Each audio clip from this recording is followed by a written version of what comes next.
Thank you. Today, this session is about the field management system जो अभी हमने apply जो prepare किया है और उसकी जो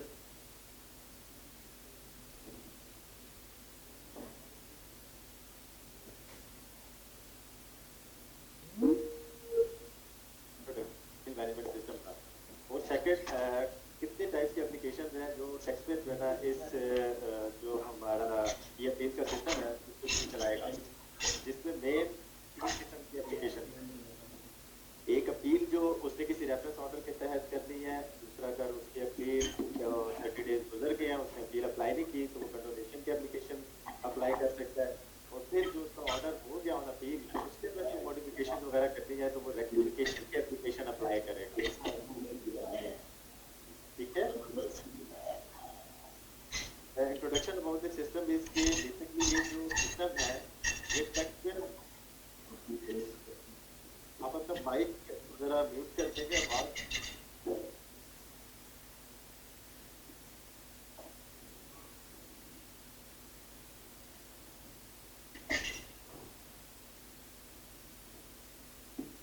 You can't go ahead please. Sir जरा माइक म्यूट कर दूं आवाज में थोड़ा सा गो अहेड। अच्छा राइट सर। अच्छा सर ये जो सिस्टम है बेसिकली ये सिस्टम डेवलप किया गया है जो टैक्स पेयर और टैक्स कलेक्टर्स के दरमियान जो डिसएग्रीमेंट्स होते हैं उनको एड्रेस करने के लिए सिस्टम बनाया गया है। ऑर्डिनेंस काइंडली मैं रिक्वेस्ट करूंगा अपने जो स्पीकर जो म्यूट कर दें। अब्दुल खालिक साहब आप अपना जरा स्पीकर म्यूट कर देंगे मैं कर दूंगा।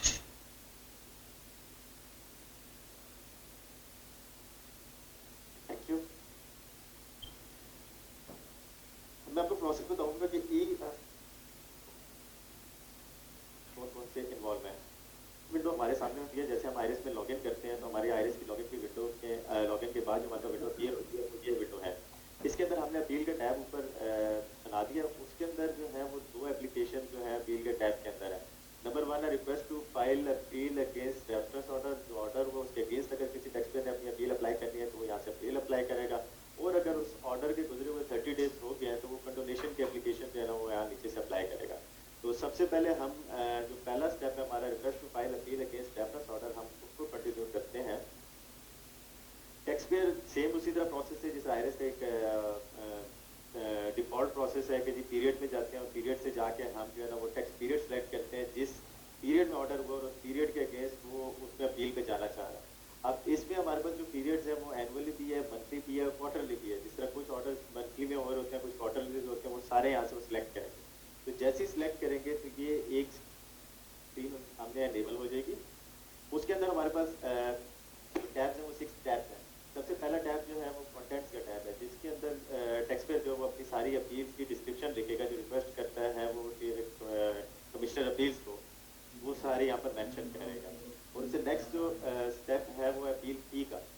तो अपील फी जो है ना उसने इस एप्लीकेशन को बनाने से पहले एक e.fpr में जाके वो जिस तरह हमारी पेमेंट्स का एक प्रोसेस है उसके अंदर वो अपनी फीस जमा कराएगा। असेसमेंट ऑर्डर्स की फीस है और अदर ऑर्डर की फीस है। इसमें हेल्प गाइड में हमने सारी चीज़ें मेंशन कर दी help.fpr.gov.bk पे कि कंपनीज की फीसेस कितनी है और other than companies assessment order के केस में कितनी है। Same is the case with other orders में कंपनी की केसेस में फीस कितनी है और अदर कंपनीज से अलावा जो उनकी फीसेस कितनी है। तो पेमेंट के टैब में जाके वो फीस सिलेक्ट करेगा जैसे वो बैंक में जमा कराएगा या ADC पेमेंट में जमा कराएगा तो पेमेंट के टैब में जाके वो फीस को सिलेक्ट करेगा। जैसे ही सिलेक्ट करेगा तो वो फीस जो है ना उसकी पॉपुलेट हो जाएगी इसी टैब में यहाँ पर CPR number, date, account description में उसके आ जाएगी।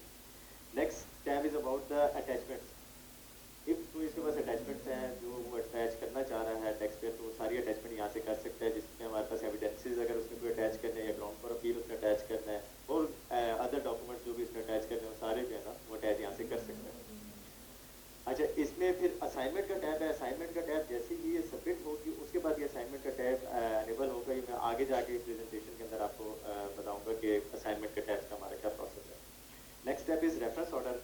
अच्छा जोन से रेफरेंस ऑर्डर जिसके अगेंस्ट वो अपील करने जा रहा है वो यहाँ से सर्च बार में जाके वो रेफरेंस ऑर्डर जो है वो सिलेक्ट करेगा। ये सामने बिल्कुल राइट साइड एंड पे सर्च बटन बना हुआ उस पर क्लिक करेगा तो जितने उसके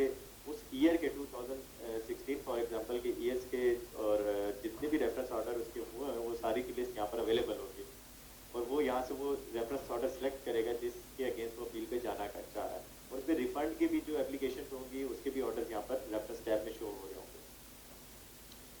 the last step in it is about verification. यहाँ आके वो अपनी सारी वेरिफिकेशन की इंफॉर्मेशन देगा।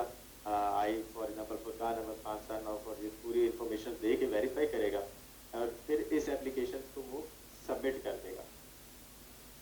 जैसे ही सबमिट कर देगा तो ये टैक्स पेयर के आउटबॉक्स में ये एप्लीकेशन आ जाएगी। अच्छा, अब जब टैक्स पेयर के आउटबॉक्स में एप्लीकेशन आ जाएगी तो आउटबॉक्स में ही ये जाके सारी करस्पॉन्डेंस करेगा टैक्स कमिश्नर अपील्स के साथ थ्रू असाइनमेंट टैब। जो मैंने टैब वहाँ पर आपको बताया था कि मैं आगे जाके बताऊंगा, वो असाइनमेंट टैब है बेसिकली। तो वहाँ से सारी करस्पॉन्डेंस करेगा। तो उसके आउटबॉक्स में एप्लीकेशन पड़ी होगी। जो असाइनमेंट टैब के अंदर जो फंक्शन जो परफॉर्म टैक्स पेयर कर सकेगा उसके अंदर वो अपनी विथड्रॉ ऑफ अपील एप्लीकेशन कर सकता है, request for addition of ground कर सकता है कि मेरे और कुछ ग्राउंड हैं जिसकी बेस पे मैं अपने केस को और लेके जाना चाह रहा हूँ। अगर हियरिंग उसकी होती है और उसकी वो एडजर्टमेंट रिक्वायर्ड है उसको, तो वो यहाँ से एडजर्टमेंट भी ले सकते हैं। अर्ली हियरिंग की रिक्वेस्ट भी डाल सकते हैं और रिक्वेस्ट कर सकता है स्टे की भी, ग्रांट ऑफ स्टे की। तो ये फंक्शन जो है वो टैक्स पेयर परफॉर्म कर सकता है इस एप्लीकेशन के थ्रू असाइनमेंट टैब पे। सबसे पहले हम विथड्रॉल ऑफ एप्लीकेशन पे जाते हैं। विथड्रॉल ऑफ एप्लीकेशन वो असाइनमेंट टैब में जाएगा। तो वहाँ से जैसे ही जाएगा तो ये हमारे पास ऑप्शन आ जाते हैं। तो विथड्रॉल ऑफ एप्लीकेशन को सिलेक्ट करेगा। अच्छा, सिलेक्ट करेगा तो ये डायल बॉक्स उसके सामने ओपन हो जाएगा जिसके अंदर वो अपनी सारी डिटेल्स एंटर करेगा। टू ऑब्वियस सी बात है कि कमिश्नर अपील होगा, ऊपर असाइनमेंट के सब्जेक्ट आपके पास आ जाएंगे और ये जो कंटेंट बॉक्स है उसके अंदर वो अपने सारा कंटेंट लिखेगा एप्लीकेशन विथड्रॉ करने के लिए। और डॉक्यूमेंट्स पे जाके प्लस के साइन से वो अपने डॉक्यूमेंट्स अटैच करेगा कि अगर कोई डॉक्यूमेंट उसने अटैच करने हैं तो यहाँ से वो सारे डॉक्यूमेंट्स अटैच कर सकता है। आफ्टर दैट वो सेव करेगा एप्लीकेशन को।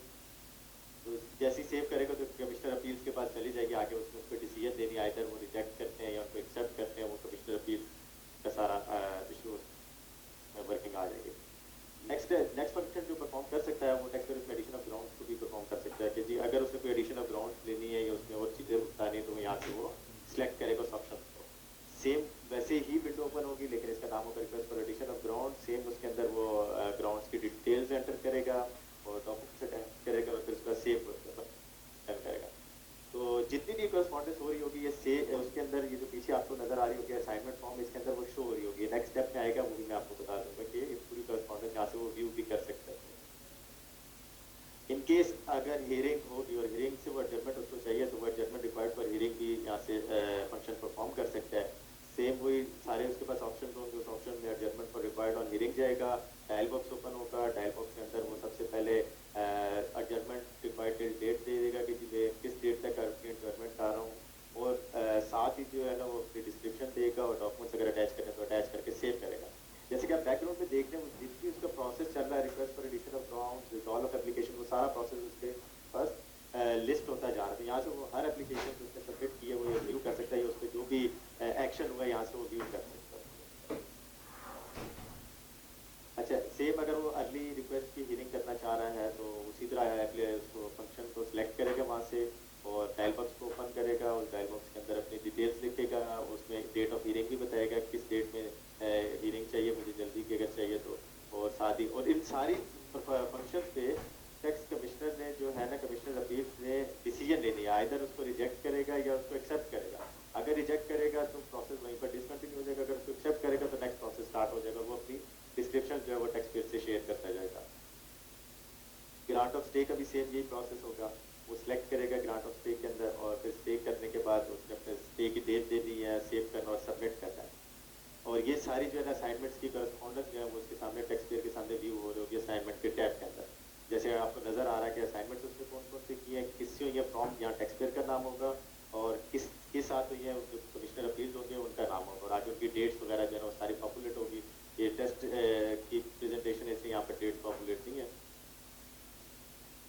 अच्छा, अगर आप जिस तरह अपील तो उसने सबमिट कर दी, लेकिन अगर 30 डेज से अबव टाइम गुजर गया है तो वो कंडोनेशन की एप्लीकेशन अप्लाई करेगा टैक्स पेयर सबसे पहले, जिसको टैक्स कमिश्नर अप्रूव करेगा या रिजेक्ट करेगा। उसके बाद वो अपील पे जा सकेगा या नहीं जा सकेगा। तो कंडोनेशन की एप्लीकेशन को अप्लाई करने के लिए वही ऊपर से जाके अपील के टैब के अंदर से वो कंडोनेशन की एप्लीकेशन को सिलेक्ट करेगा। सिलेक्ट करने के बाद पीरियड में जाएगा और पीरियड में अपना पीरियड सिलेक्ट करेगा जिस पीरियड की एप्लीकेशन या जिस पीरियड में उसका ऑर्डर हुआ है और उस ऑर्डर के अगेंस्ट जो वो कंडोनेशन पे जा रहा है तो वो पीरियड यहाँ पर मेंशन टैक्स पेयर के सामने शो हो रहे होंगे, जिसमें एनुअल भी शो हो रहा होगा, मंथली भी शो हो रहा होगा और क्वार्टरली भी शो हो रहे होंगे, जितने periods as per law available है। कंडोनेशन की एप्लीकेशन टैक्स पेयर के सामने ओपन हो जाएगी। उसके अंदर कॉन्टेंट्स के अंदर वो अपनी सारी डिस्क्रिप्शन देगा केस के बारे में। अटैचमेंट्स के अंदर वो अटैचमेंट्स करेगा, evidence with the condonation application में जाके प्लस के साइन से अटैचमेंट्स करेगा।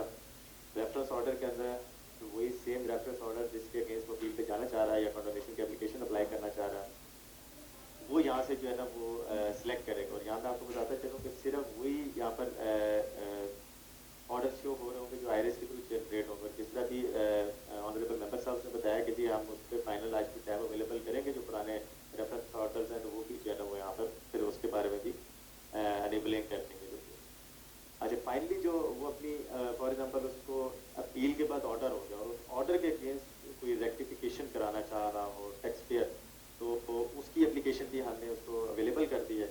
वो हमने रेक्टिफिकेशन के टैब के अंदर second rectification against issued appeal order जो है ना उसमें वो हमने टास्क अवेलेबल कर दिया मेन स्क्रीन जो है उसमें। सेम उसमें पीरियड लिखना है, पीरियड में जाके उसमें अपना टैक्स पीरियड मेंशन करना है, लिस्ट के अंदर से उस पीरियड को सिलेक्ट करना, उसमें सिलेक्ट करने के बाद कंटेंट्स बताने हैं कि जी डिस्क्रिप्शन क्या है इस केस के बारे में जिसके अंदर ये इशू हुआ है, और अटैचमेंट में जाके वो अपनी अटैचमेंट्स देगा। ऑर्डर जिस रेफरेंस ऑर्डर जो ऑर्डर हो चुका है उसके अगेंस्ट अगर वो रेक्टिफिकेशन चाह रहा है तो वो यहाँ से आके सिलेक्ट करेगा और सर्च करके उसको निकाल देगा। तो thank you from my side. Now question answer मैं मसूद अख्तर साहब से कहूँगा कि फर्दर इसको कंटिन्यू करें। Thank you very much Furqan. अब मैं रिस्पेक्टेड पार्टिसिपेंट से रिक्वेस्ट करता हूँ किसी का कोई क्वेश्चन हो तो काइंडली वन बाय वन। जी अस्सलाम वालेकुम।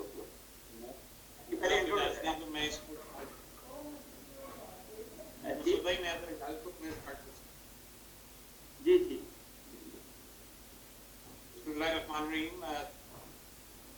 बहुत शुक्रिया जनाब सैयद गुलाम काजी साहब मेंबर लीगल, जनाब आसिफ साहब हमारे मेंबर आईटी, जनाब मसूद अख्तर साहब and so many thanks to all of you. बहुत शुक्रिया आप सबका। मेरी आवाज़ आ रही सर आपको? जी बिल्कुल आ रही है। जी सर आवाज़। इसमें सर कुछ जो क्वेरीज मेरे पास जो मौजूद हैं इसमें वो दो तीन चीज़ें मैं आपसे डिस्कस करना चाह रहा था। एक तो मैं बहुत मशकूर हूँ आप सबका कि आपने एक बड़ा अच्छा मॉड्यूल दिया और बड़े इसमें बहुत सी चीज़ें हमारे लिए आसान होंगी, टैक्स पेयर्स के लिए आसान होंगी, टैक्स कंसल्टेंट के लिए आसान होगी। और मैं समझता हूँ कि इस तरह की जो डेवलपमेंट्स हैं ये बहुत ज़रूरी हैं, खास तौर में हमारे जो इस वक्त की ज़रूरियात हैं उसके मुताबिक। तो हम अभी ज़ाहिर है कि इब्तिदा है, इसमें मुश्किलात हैं, लेकिन मेरे ख्याल में आहिस्ता आहिस्ता इंशाल्लाह कम कर है। अभी बुनियादी ये जो बात अभी आपने डिस्क्रिप्शन वाले टैब में जब हम कंटेंट्स ओपन करते हैं तो उसमें जब हमें मेमो फाइल करना है या फिर हमें उसमें सिर्फ डिस्क्रिप्शन लिखनी है कि हम इसको अभी फाइल कर रहे हैं फॉर द पर्पस, इस पर्पस के लिए कर रहे हैं, ये चीज़ जरा थोड़ी सी डिटेल में बताने की जरूरत। दूसरा ये कि क्या जो हम पहले मेमो फाइल करते थे, अभी मेमो मैनुअल जो फाइल करते थे उसकी अटैचमेंट भी ज़रूरी है इसके साथ। अगर वन बाई वन जब मिल जाए तो उसके बाद हम वन बाई वन करते जाएं या फिर इसको कंटिन्यू में कर दूं अपने सवाल हम नोट करते सर, आप करते जाएं, हम एक साथ ही पे जवाब दें। Okay okay. अभी एक जो इशू आ रहा है अभी का वो ये था कि लोगों ने पहले मिसलिनियस में चालान जमा करवाए थे लेकिन अभी जाहिर है कि वो उसमें रिफ्लेक्ट नहीं हो, तो इसका कोई अभी वक्ती दौर पे कोई ऐसा सिस्टम कर दिया जाए कि ऑलरेडी चालान जमा हो चुके हैं मिसलिनियस में, वो कम से कम इसके साथ अटैच हो सकें जो अभी के लिए वैलिड हो सके।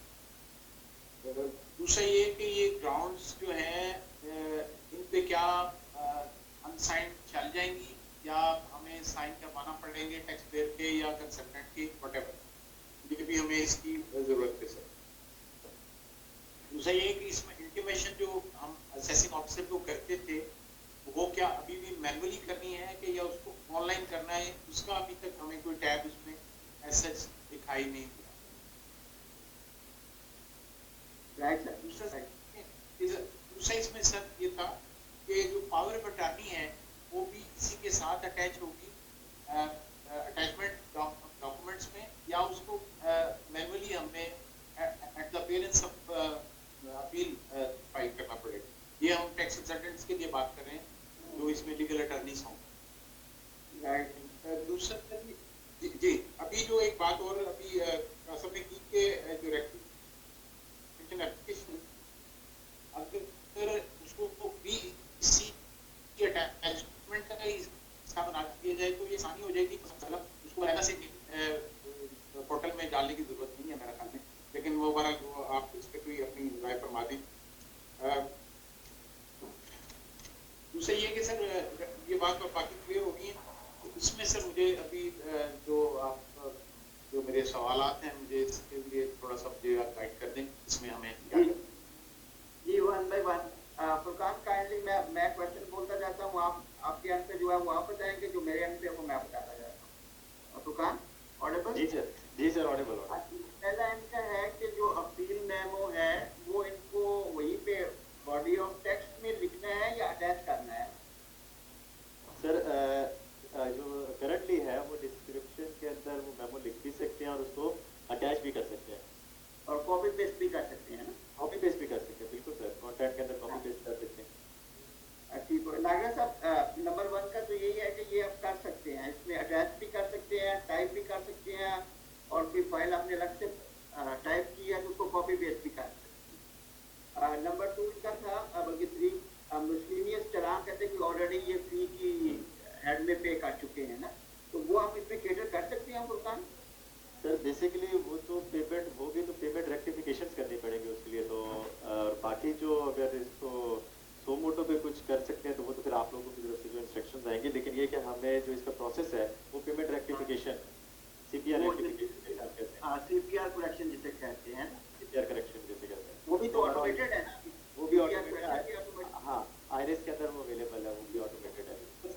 एक लंबा प्रोसेस होगा फिर कि अभी सोमोटो इसको लेके तो इसको अभी अलाउ कर दिया जाए तो टाइम भी आसानी हो जाएगी, क्योंकि इसमें पैसे जाया हो जाएंगे काफी सारे से। ये सर नोट कर दिया, हम आपस में डिस्कस करते हैं तो फिर इसका इंशाल्लाह निकालते हैं जी। और नेक्स्ट इनका फुरकान था जो ग्राउंड्स जो हैं वो साइंड होंगे या जैसे होता है ई फाइलिंग में तो अनसाइंड ही हो जाते हैं, तो ये टैक्स पेयर को साइन करने ग्राउंड्स को फिर सर जो अटैचमेंट है उसके अंदर वो बिल्कुल साइन करके अटैच कर दे। अच्छा अटैचमेंट की है? हाँ अटैचमेंट की ऑप्शन है ग्राउंड ऑफ अपील के अंदर, जो भी फंक्शन परफॉर्म करेगा उसमें अटैचमेंट के ऑप्शन है, उसके अंदर वो अटैच करके अटैच कर देगा। अच्छा नहीं, जैसे से अगर कोई डी इंटरमीडियरी है उसका आईडी और पासवर्ड यूज कर रहा है तो वो भी डिजिटल सिग्नेचर होगा उसमें, जब अगर उस आईडी से आते हैं?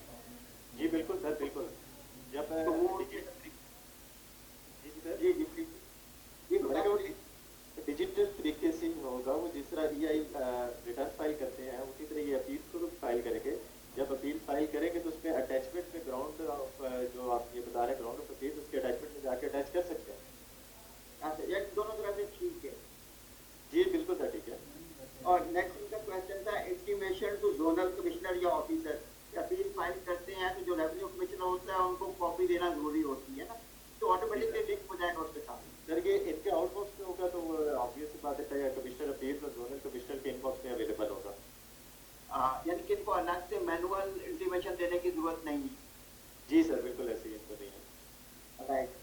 और फिर इनका नेक्स्ट का जो पावर ऑफ अटॉर्नी है वो अटैच करेंगे या उसको मैनुअली जाके उनसे दफ्तर में देनी पड़ेगी?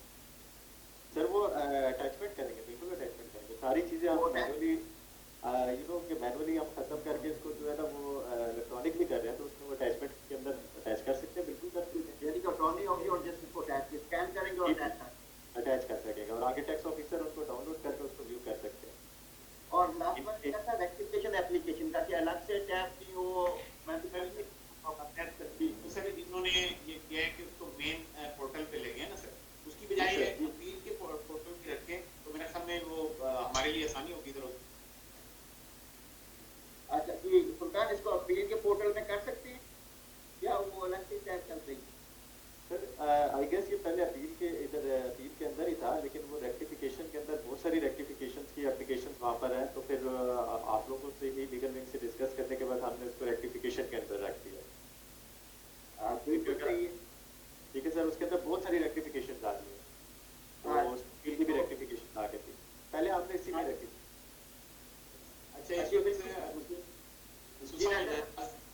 एक सवाल और लास्ट एक प्रपोजल है, बल्कि सवाल इस वक्त अभी जो मेंबर साहब ने मेरी गुजारिश भी की थी मैंने कि अभी इस वक्त जो क्योंकि बहुत सी एप्लीकेशन अभी ऑलमोस्ट टाइम पार्ट में है जो एप्लीकेशन, क्योंकि अभी सिस्टम इस तरह से पूरी तरह हम लोग अवेयर नहीं हुए, तो अभी थोड़ा सा मसला आ रहा है।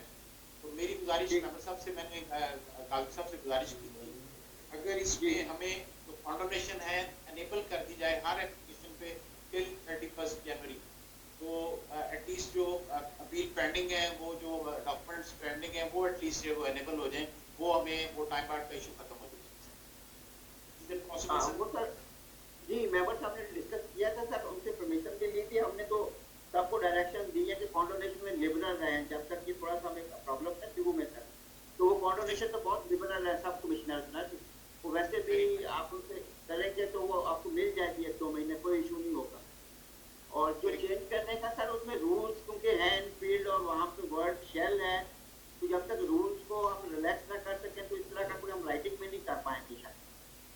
तो मेंबर साहब ने फिर कहा था और हमने सबको यही गाइड किया था, आप जो भी बात करते हैं कॉन्डोनेशन में बहुत लिबरल रहे हैं, इससे आप सख्ती ना करें अभी कि लोग समझ रहे हैं बात दफा आ जाता है, ये उनका टोटल डिस्क्रिप्शन है सर। होपफुली आपको इसका प्रॉब्लम नहीं आएगा तो आप काइंडली मेंबर साहब को बताइएगा सर, या मुझे बताइएगा। Thank you very much sir, thank you very much. Welcome sir. Sir और कोई पार्टिसिपेंट प्लीज। जी मेरा एक सवाल है सर। अपना इंट्रोडक्शन प्लीज करवाएं। सर मैं शाहिलाल बात कर रहा हूँ सर, वो शिखा मुफ्ती कराची से। अजी प्लीज। सर मेरे ये सवाल था, अगर हमें एडजॉर्नमेंट फाइल करनी हो और सेम डेट करनी हो तो हम किस वक्त कर सकते हैं, उसकी इंटीमेशन किस तक मिलेगी?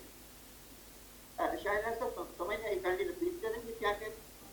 सर अगर हमने सेम डे में एडजॉर्नमेंट फाइल करनी हो जी जी, तो अगर हम उस वक्त 10 बजे करें तो हमें उसकी इंटीमेशन कब तक मिलेगी कि हमारी जो है एडजॉर्नमेंट जो शिफ्ट हो गई है?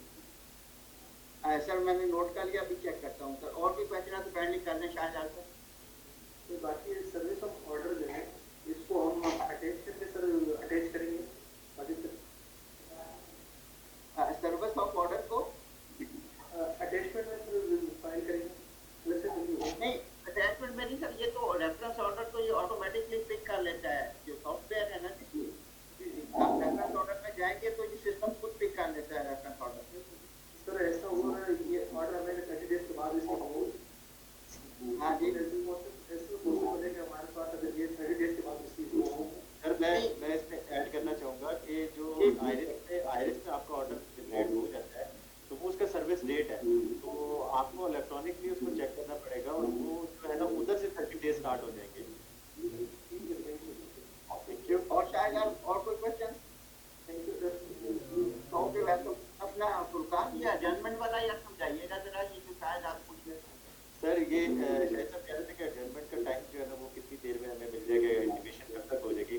अब अगर वो एडजस्टमेंट की एप्लीकेशन अभी अप्लाई करते हैं तो वो टैक्स कमिश्नर अपील्स के पास चली जाती है और वो अगर उनके पास वो क्यू में होगी सामने तो वो उस दिन भी रिप्लाई करते हैं, तो वो टैक्स कमिश्नर पे डिपेंड करता है कि वो कब उसका रिप्लाई करें। तो अगर वो सेम डे कर रहे हैं। जी सर। नहीं सर मैं कह रहा हूँ सेम आज मेरी एंजॉयमेंट है, आज मैं नहीं हो सकता, मतलब आज आपकी हियरिंग है और आज आप अपीयर नहीं हो सकते, तो आज मैं वो एडजस्टमेंट की रिक्वेस्ट आप अप्लाई कर सकते हैं, बिल्कुल अप्लाई कर सकते हैं। ठीक है, वो आज ही शिफ्ट हो जाए, वो डिपेंड करता है वो कमिश्नर साहब का डिस्कशन, हाँ उनका डिस्क्रिप्शन है कैसे उनके वक्त प्रोसेस करना है या टाइम लेते हैं।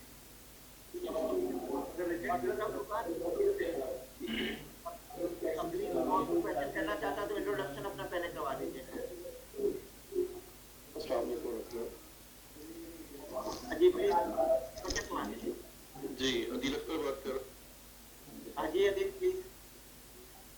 ये तो हमने प्रीवियस अपील्स जो फाइल की हुई है मैनुअली और उनका कोई हमें रिप्लाई नहीं आ रहा और हम चाह रहे हैं कि वो जो है वो आईआरएस के थ्रू अपील फाइल करें, तो उसका क्या प्रोसीजर होगा? हाँ नहीं ये तो 1 जनवरी से एप्लीकेबल है ना, इसका डेट ऑफ उससे पहले जो है वो तो मैनुअली डील हो उसको अपनी वो सिस्टम में ये नहीं है, जो 1 जनवरी के बाद अपने 1 जनवरी ऑनवर्ड्स है वो आप कर सकते हैं। क्योंकि मैं देख रहा था मेरे ऑर्डर्स वगैरह जो हुए हैं अभी रिसेंट, वो उसके अंदर शो तो हो रहे हैं। जी जी जी। और अदील कुछ और पूछिए। Thank you. Right, question are welcome. और कोई पूछना चाहे please.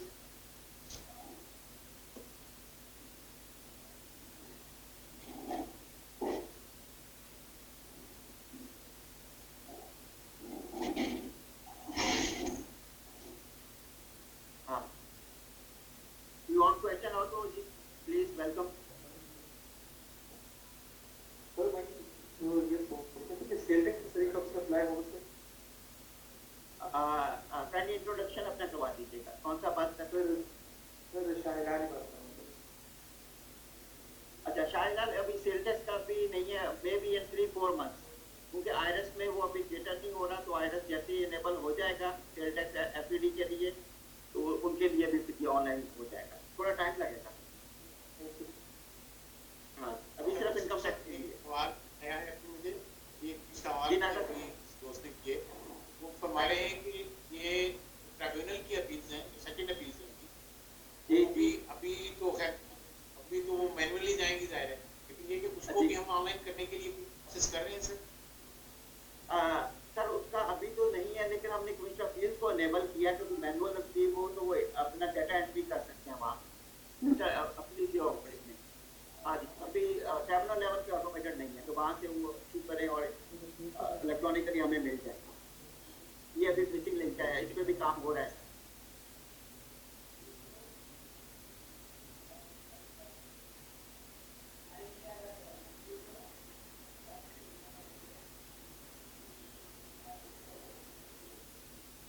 Ji, question are welcome जी। कोई और प्रॉब्लम आ रहा हो, कोई डिफिकल्टी आ रही है तो शेयर करें प्लीज।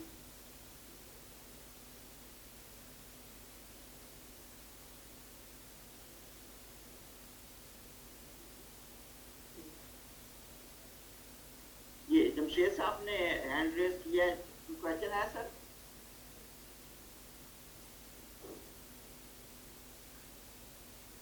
हेलो,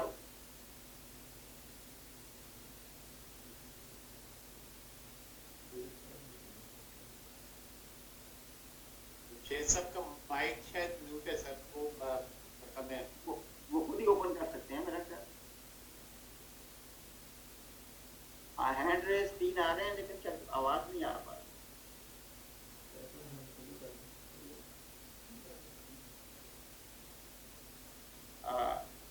तो लग रहा था आपकी इजाजत से फिर कंक्लूड करें, या फिर थोड़ा कुछ करना चाहे तो वी आर हियर। मेरा ख्याल है sir almost we have done. तो इसमें आपका शुक्रिया अदा करें सर, आपने बड़ी अच्छी प्रेजेंटेशन और बड़ा अच्छा आज, लेकिन ये कि थोड़ा सा सर इसको अभी हम पब्लिकली भी लॉन्च करें ज़रा, सिर्फ टेक्स पार्स में या शहरों में या जोनल लेवल पे या एटलीस्ट आरटीओ लेवल पे थोड़ा सा इसका हो जाए इस महीने में, तो उसको ज़्यादा आसानी हो जाएगी सर। जी बिल्कुल सर, ये हम कर रहे हैं। जी फुरकान जरा प्लीज बता दीजिएगा। फुरकान जरा वो जो मैनुअल और लिंक्स वगैरह अवेलेबल है उसके बारे में थोड़ा सा बता दीजिएगा। जी सर। सर help.fca.uv.pk पे नॉलेज बेस के नाम से हमारे सारे इसमें हेल्प मैनुअल जितने भी हैं वो अवेलेबल हैं। हर टैक्स पेयर वगैरह जितने भी टैक्स पेयर पाकिस्तान में हैं उसको जाके वहाँ से ओपन कर सकते हैं, और सारी जो स्क्रीन है उधर वहाँ पर अवेलेबल और यूजर गाइड सारी वहाँ अवेलेबल है। Thank you. चैलेंज किसी का क्वेश्चन है तो प्लीज, अभी टाइम है, अभी पूछना चाहे तो, अदरवाइज फिर हम कंक्लूड करते हैं। I think we have done। अभी किसी का सवाल है तो मैं समझता हूँ कि उसे ले लें, बाकी मेरा ख्याल में कि almost everything is almost clear। इसके साथ साथ जो आते हैं किस तरह आपको जहमत देते रहें। जी welcome sir, any time welcome. Contact number आपके पास है, व्हाट्सएप है, जब मर्जी आप करें। और जो हेल्पलाइन है सर, वो हेल्प पे जो नॉलेज बेस का बताया फुरकान ने वो भी अवेलेबल है। तो मैनुअल डाउनलोड करना चाहे तो वो मैं हम कम्युनिकेट भी कर देंगे। With this I think we should